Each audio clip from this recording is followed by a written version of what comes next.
Animals का सबसे पहला फाइलम नंबर जिसका है पोरीफेरा। फाइलम नंबर 1 नाम है पोरीफेरा। भैया ये नाम से ही क्लियर करता है पोरीफेरा। पोरी it's word related to pores. Pores का मतलब होता है a small opening like a small holes like a structure. यहाँ पे कहेगा सर ये कैसे होता है, तो जब आप स्पॉन्ज को देखिएगा तो स्पॉन्ज कुछ इस तरीके से आपका दिखेगा और इसमें छोटे छोटे ऐसे ऐसे पोर्स होते हैं, ठीक है ना। ये वाला ये स्पॉन्जेस है, समझ में आया। ये पोर्स जो होता है इसी की वजह से इसका नाम पड़ा है पोरीफेरा। क्या नाम पड़ा है? पोरीफेरा। कोई दिक्कत? ये मराइन होंगे, मराइन का मतलब समुद्री, मराइन का मतलब समुद्री यानी समुद्र में पाए जाएंगे। एसिमेट्रिकल होंगे, ए का मतलब बायोलॉजी में नो, यानी इसको हम लोग 2 हाफ्स में नहीं काट सकते हैं, समझ में? इक्वल हाफ्स में नहीं कट सकता है। ये सेलुलर लेवल होंगे, यानी किस चीज का बना होगा? सेल का बना होगा, समझ गए? देखिएगा सबसे पहले सेलुलर लेवल, फिर टिश्यू ग्रेड ऑर्गेनाइजेशन आएगा, तब फिर ऑर्गेन आएगा। मैंने बताया था ना जब मैं इसे एक्सप्लेन कर रहा था प्रीवियस क्लास में, तो सेलुलर लेवल ऑफ ऑर्गेनाइजेशन है। पॉइंट क्लियर तीनों? क्योंकि ये सारी बातों को पहले आप जान चुके हैं, यानी इसका बॉडी केवल सेल लेवल का बना होगा, यानी सेलुलर लेवल का होगा। हैव वाटर कैनाल सिस्टम, इसमें वाटर कैनाल सिस्टम होता है। तो जब इसको आप देखिएगा, देखिए ये बीच वाला जो है ना, ये वाला इसको बोलते हैं कैनाल सिस्टम। क्या बोलते हैं भैया? Canal system. कहिएगा सर ये क्यों होता है? देखिए पानी इसके अंदर से आता है, ये छोटे छोटे पोर्स है ना, अंदर से पानी आया, कैनाल सिस्टम में गया और फिर यहां से पानी बाहर चला आया। तो इसको बोलते हैं हम लोग, जल्दी बोलिए ना, ऑस्कुलम। क्या बोलते हैं? ऑस्कुलम।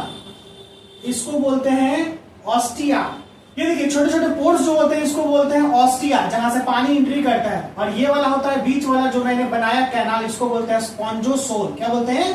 स्पॉन्जोसोल। और ये जो इसे पानी बाहर चलाता है इसको बोलते हैं ऑस्कुलम। देखिएगा नीचे लिखा है have a water canal system ostia, ठीक है, जहां से पानी एंट्री किया, स्पॉन्जोसोल में गया और स्पॉन्जोसोल से ऑस्कुलम के थ्रू बाहर चलाता है। ऑस्कुलम को हम लोग माउथ भी बोलते हैं। क्या बोलते हैं? माउथ। इसमें कैनोसाइट और कॉलर सेल्स मौजूद होते हैं, स्पॉन्जो सेल में मौजूद होगा। कहेगा सर ये सेल, तो ये सेल इसको रिजिडिटी प्रोवाइड करता है, यानी ये कड़ापन प्रोवाइड करता है। जिससे कहने का मतलब कि अगर ये लगातार ये नली है, एक तरीके से नली जैसा काम कर रहा है, तो नली पूरा प्लेन रहेगा तभी तो वाटर को बाहर निकालेगा, नहीं तो छेद छाद रहेगा, फिर पोर्स रहेंगे तो फिर बाहर चले जाएंगे, स्कैटर्ड हो जाएंगे वो पानी। क्लियर है? नेक्स्ट आइए, डाइजेशन इज इंट्रासेलुलर। डाइजेशन इसका अंदर सेल में होगा। मान के चलिए ये एक सेल है तो इसी के अंदर में डाइजेशन हो जाएगा, कोई दिक्कत? सेल के अंदर skeleton made up of spicules spongin fibre. इसका जो ढांचा होगा स्केलेटन, ये बना होगा स्पिक्यूल्स का और स्पॉन्जिन फाइबर्स का। Okay, spongin fibre, sponge fibre का, यानी इसके जो तंतु बने होंगे, जो रेशा बने होंगे, इसका बॉडी डेवलप्ड होगा, वो स्पिक्यूल्स और स्पॉन्जिन फाइबर का स्केलेटन बने होंगे। हर्माफ्रोडाइट होता है, ये वीवीआई कर लीजिएगा। हर्माफ्रोडाइट उस ऑर्गेनिज्म को बोलते हैं जिसपे मेल और फीमेल दोनों ऑर्गेन मौजूद रहेगा। मेल और female organ present on the same body, उसी को हम लोग बोलते हैं हर्माफ्रोडाइट। किसी भी बॉडी पे अगर मेल और फीमेल दोनों पार्ट मौजूद है तो उसको क्या बोलेंगे? हर्माफ्रोडाइट। नेक्स्ट है रिप्रोडक्शन, इसका एसेक्सुअल होता है, फ्रेगमेंटेशन के थ्रू। बडिंग भी बोल सकते हैं हम लोग, बडिंग और फ्रेगमेंटेशन के थ्रू होता है। फ्रेगमेंट का मतलब होता है कोई एक बडी है ना, ये टूट जाएगा, ठीक है ना, टूट के अलग अलग हो जाएगा, तो इसको बोलेंगे फ्रेगमेंटेशन। और बडिंग तो समझ ही रहे हैं कि अगर कोई एक बड निकला, बड से फिर वो बाहर चला जाता है। सेक्सुअल गैमेट से भी होता है, इसमें ओवम और स्पर्म भी होता है, ठीक है ना, इससे ये करेगा, ओवम प्लस स्पर्म मिलता है। एक पॉलीफेरा का दूसरे पॉलीफेरा से स्पर्म रिलीज किया और उसके पास चला गया ओवम का, तो वो फर्टिलाइजेशन हो जाएगा, यानी वो सेक्सुअली फर्टिलाइज कर देगा।